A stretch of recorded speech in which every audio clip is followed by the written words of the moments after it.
Lauren from Girly Knits, and this is part 5 in a 5-part video series on how to knit this top and skirt set. So today we're going to be talking about how to knit the waistband of this skirt. So this is a fold over waistband, and in order to knit this, what we're going to do is we're going to use ravel cord to help us know which row to pick up and join for our waistband. So I'm going to show you how to use the ravel cord in order to assist you in that, and then I'm going to show you how to do a backstitch bind off to join the waistband. If you'd like to get the pattern for this set, you can find it linked below this video, or you can always find all my patterns at girlyknits.com, and you can always find me on Ravelry and Etsy as Girly Knits. You can find all the videos in this 5-part series linked below, so if you're looking to learn a specific technique, you can find those there. And also in every video, you'll see a list of times of every technique that I teach, so if you're looking for something specific, you can just check that list and skip exactly to the thing you want to learn. All right, let's get going. So next we're going to be knitting the skirt, and I've already knitted one of my sides of the skirt. Again, this is pretty straightforward. We're doing mock ribbing at the bottom. We're going to do a series of increases and then a series of decreases to create the shaping. And the front and back are made exactly the same. So you just make 2 of them the same and seam them together. And what I will show you is how to do this fold over waistband. So for the waistband, it's knitted up to here, and then we're going to do a row knitted with ravel cord, and that's going to guide us on which row to pick up. So I'll show you how to pick up the row and then do a backstitch bind off along there, and then your skirt will be complete, and then all you'll have left is seaming up the sides.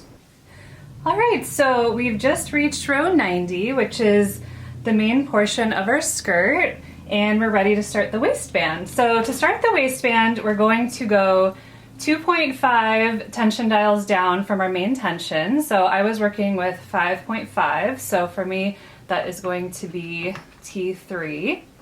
And when we knit the first row of our waistband, we're going to knit it with ravel cord, and that's going to help us pick up our waistband later. So to knit with the ravel cord, we're just going to take it and put it in our carriage in the second slot. So we have our main yarn through our first slot, and then we can just go ahead and put this in the second one.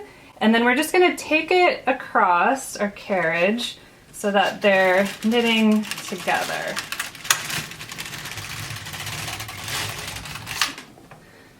Awesome. So you just want to make sure that came along, and we'll be removing this later, so no worries if you're worried this is going to add like a weird contrast color to your skirt. We can easily pull it out later, but it's just going to guide us in picking up stitches. So then we can just go ahead and take it out of slot 2 and leave it there.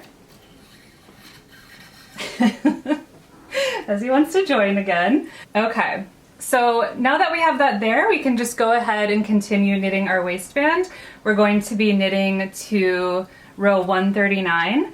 So I'm just going to go ahead and knit that. And of course, if you want the waistband shorter or longer, you can do that as well. You just want to double the length of the total width that it will be. So I will catch up with you after we're at row 139.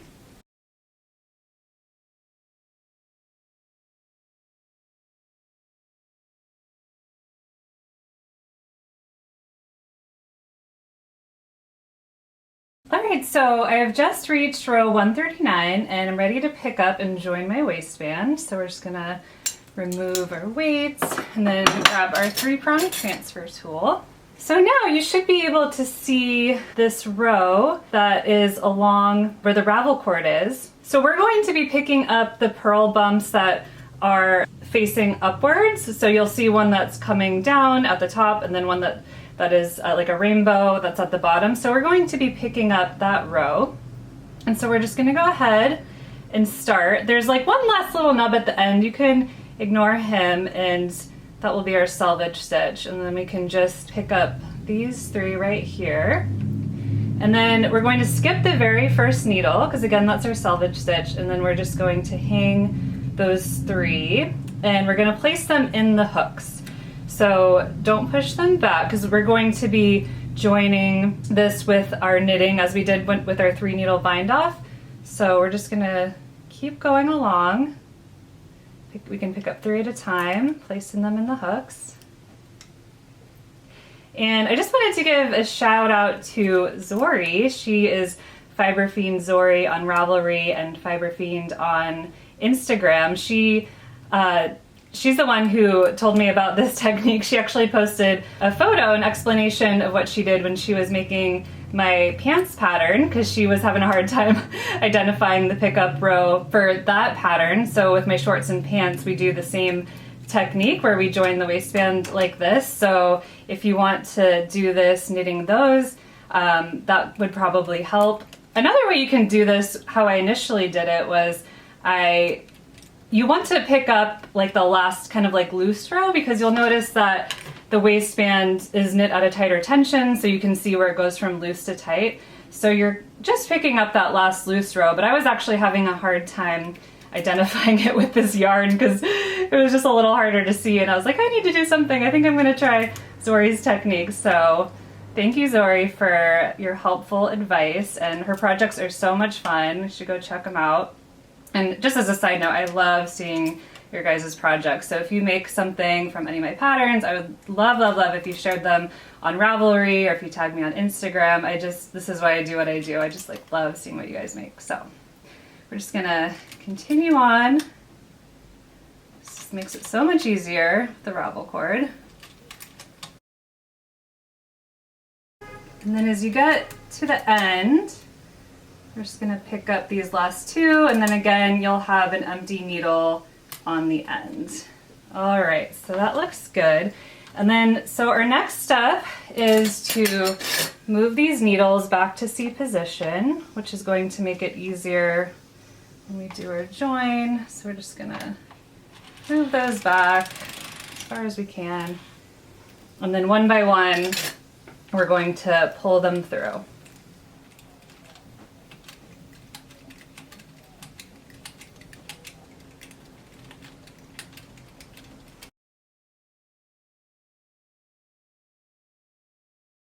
All right, so now we're ready to do our backstitch bind off.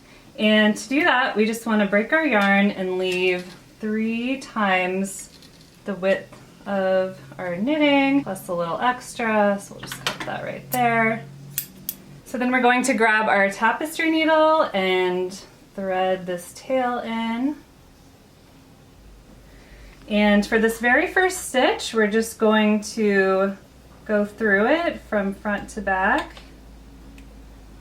Pull that through. And then the second one, we're going to go front to back and then back to front through the first one and then pull it through. And then we're just going to repeat that all the way down. So third one front to back, second one back to front. Pull it through, and then next stitch front to back to front, pull it through. So we're just going to do that all the way to the end. And you'll see why we ended on an odd row, because it's easier to do this from left to right. So just want to make sure you end on an odd row if you adjusted the rows for your waistband.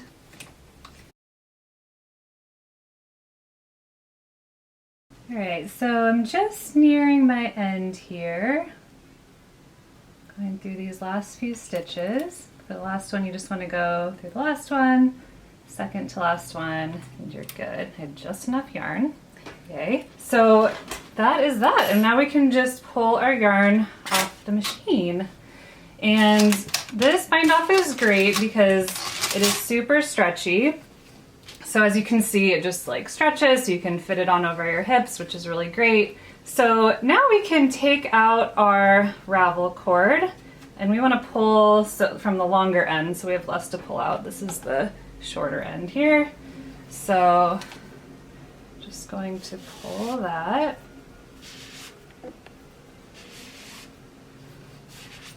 Yay, there it goes. Okay.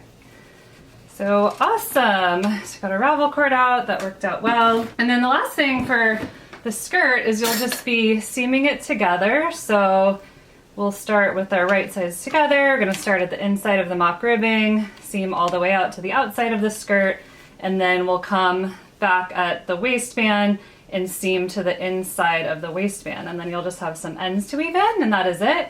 And I just have one last tip for you. So the waistband is designed to have this tighter tension so that it's elastic-like and it will stay up on your waist. But just in case you want to add an elastic, what you can do on one of the sides is you can leave one of them open when you get up here, so you'll have this section left, and if you want, you could insert an elastic, like a white elastic like this. I believe this is 2 inches. And what I like to do is try it on, make sure it's comfortable, and then layer about 1 inch of the elastic, and just using a sewing needle and thread, just whip stitch that around and place it back in, and then you can finish the seam if you want elastic in your skirt. I hope you enjoyed this tutorial, and if you did make this top and skirt set, I would love to see what you made. Please share your photos on Ravelry or tag me on Instagram where I am Girly Knits. I would love to see your creations. And if you like this video, please let me know. Comment below and let me know what you think, and let me know what you'd like to learn next. Bye!